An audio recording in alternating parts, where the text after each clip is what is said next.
Alright, so I'm gonna be honest with you guys. I was going into this movie and I was like, there's no way I'm gonna like this movie. It's gonna be a piece of shit. I'm gonna rip it apart. I just know it. And I walked out of the movie actually thinking to myself, bear with me, I was right. And that's why you never doubt yourself.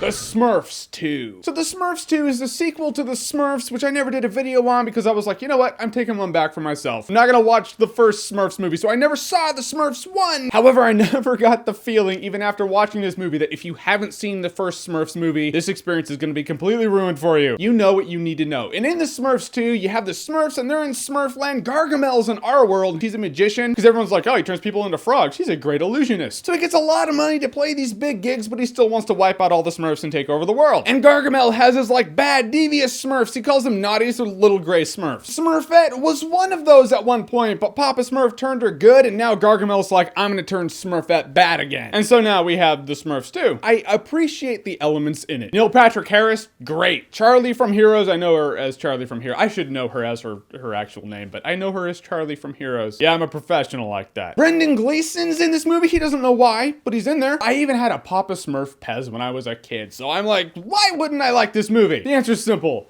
and I will explain it to you. I'm gonna get this out of the way right off the bat. Sadly, it feels like everyone in this movie is kind of phoning it in because they all know that this movie's made for kids. So they're like, we can give half-ass performances, and they do. Doesn't mean they're bad actors. It just means they know nothing was expected of them. And now they're here to get their paycheck, and this is just how it goes. So yeah, the acting's not great. The writing is not great either. Hank Azaria as Gargamel's the guy where you're like, he's having the most fun with the movie. Does it save the movie? Does it make the movie good? It does not. But you can tell he's like, well, if I'm phoning it in, I'm gonna have fun doing it. There are movies that are made for families, and that's different than movies that are made for kids. Movies that are made for families, it's like adults can go to it, kids can go to it, everyone's gonna have a good time. Movies that are made for kids, adults pawn the kids off to a babysitter, and the babysitter takes them to watch it. The adults are like, we dodged that bullet. This is that one. So in that, I'm like, it's a kid's movie. I am an adult. It's not made for me, so maybe I should take it a little easy on the movie. But I shouldn't, and I can't, and here's why. Because the movie completely panders the kids that the movie's made for, and it goes on the assumption that kids need everything explained for them. That's the best way to go about making a kid's movie, and it's not true. This movie's so in your face, it leaves nothing to the imagination. Kids don't have to use their brain at all in the movie, which sucks. It's terrible. It's doing kids a disservice. It's making your kids dumber when they watch it. Example, not really a spoiler.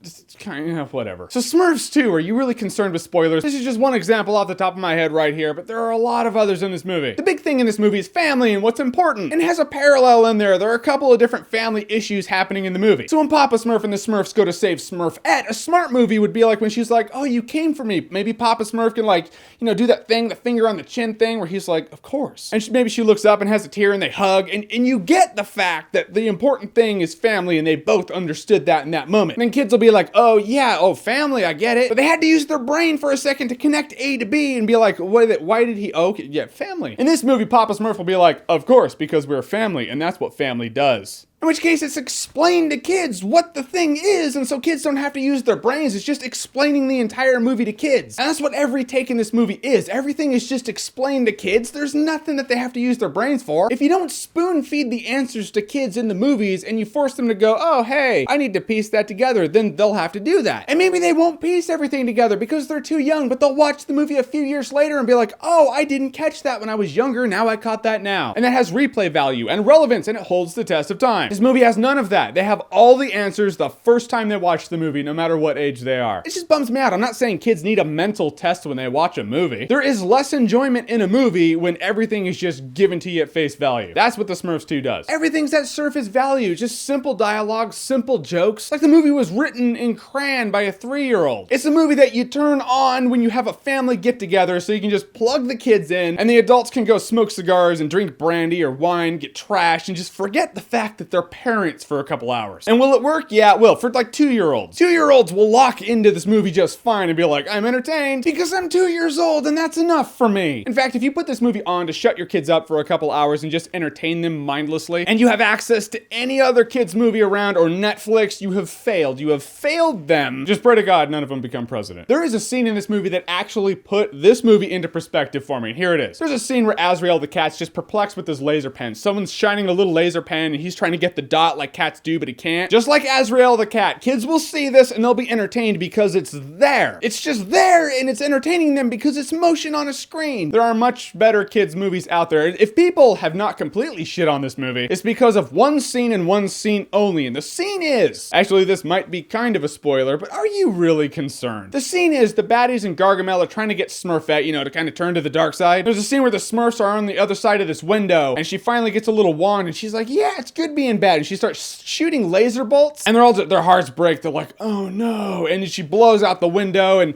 all the Smurfs blast backwards. It has the right amount of heart, the right amount of emotion, the right amount of slow-mo. Right there, I was like, maybe this movie isn't a complete piece of shit. Then the very next scene, the very next moment, the Smurfs haven't even hit the ground yet. They're still falling, and now we hit stick and bullshit humor and just everything that makes the scene before it crumble into insignificance. And I was like, oh, okay, well, that's done and over with. The emotional tone is now just gone. I just don't see why we need a Smurfs movie that takes place in our world, where you have real actors that are good actors forced to be shitty actors, phoning it in for a paycheck when you can have the Smurfs in their Smurf land and Gargamel up in his castle, and Gargamel's trying to take out the Smurfs, and the Smurfs, you know, they join together and they try to take out the big life-size asshole who's trying to just stomp him out. That would be, why can't you do that? It'd be a good animated family movie. But no, we have this movie. It gives nothing to adults. It gives nothing to kids. I don't know why. You know why this movie was made? Because the first one made $500 million worldwide. That's why we have the Smurfs too. This movie wasn't entirely dog shit though. It was smurfing Smurf shit. Alright, so what is the worst family movie that you've seen? You know those movies that are made for kids where you're like, that's just unwatchable. Whatever it is, comment below, let me know. And as always, if you like what you've seen here and you want to see more, click right here to see more.